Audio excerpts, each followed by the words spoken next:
Mambo haya humpelekea mwanamke kupoteza hamu ya tendo la ndoa. Kuna sababu kuu mbili. Sababu ya kwanza ni sababu ya kiafya na sababu ya pili ni sababu ya kisaikolojia. Sasa kwa upande wa afya tunasema inaweza ikatokea kwa sababu ya huyu mwanamke amepata mvurugiko wa homoni. Hapa tunailenga homoni ya kike inayojulikana kama estrogen hormone. Sawa. Sababu ya pili ni baadhi ya magonjwa kama vile sukari, pressure. Sawa, inaweza kuwa ni sababu. Ila sababu ya tatu kwa upande huo huo wa kiafya tunasema ni pale mwanamke anapofikia ukomo wa hedhi, yani tunasema menopause. Sawa. Sababu nyingine ya kiafya ni pale ambapo mwanamke huyu anakuwa anakumbana na mashambulizi makali kwenye via vyake vya uzazi pamoja na nini na upande wake wa ukeni, yani mashambulizi kama vile fungus, PID, candidiasis, gonorrhea na kadhalika.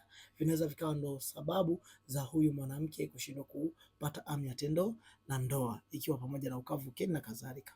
Ila tukija kwenye upande wa kisaikolojia ni kwamba hivi huyu mwanamke anaweza kawa amepitia matukio mbalimbali sawa ya unyanyasaji kama vile kubakwa, kudharauliwa, kutukanwa. Hii hali inaweza ikasababisha hivyo. Ila hali nyingine ni kwamba hivi huyu mwanamke anaweza akawa na changamoto ya msongo wa mawazo, tunasema stress, zinaweza zikawa ni chanzo hicho. Ila hali nyingine ni pale ambapo mwanamke huyu anakuwa akubaliani na tendo kwa wakati ule, anaweza ikawa ikamsababisha yeye mwenzake anamhitaji ila yeye ana mpango.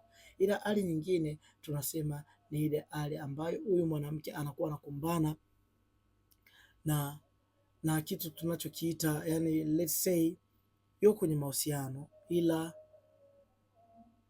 yani ni kwamba hivi yupo ila ni kwa sababu ya, sio kwa sababu yuko kwa ajili ya hayo mahusiano, ila ni kwa sababu ya kitu fulani. Hii hali inaweza ikawa ni chanzo cha tatizo. Ila sometimes mwanamke akiwa amechoka sana, sawa, hii inaweza ikawa ni chanzo cha kupoteza hamu ya tendo la ndoa. Natumai umejifunza kitu.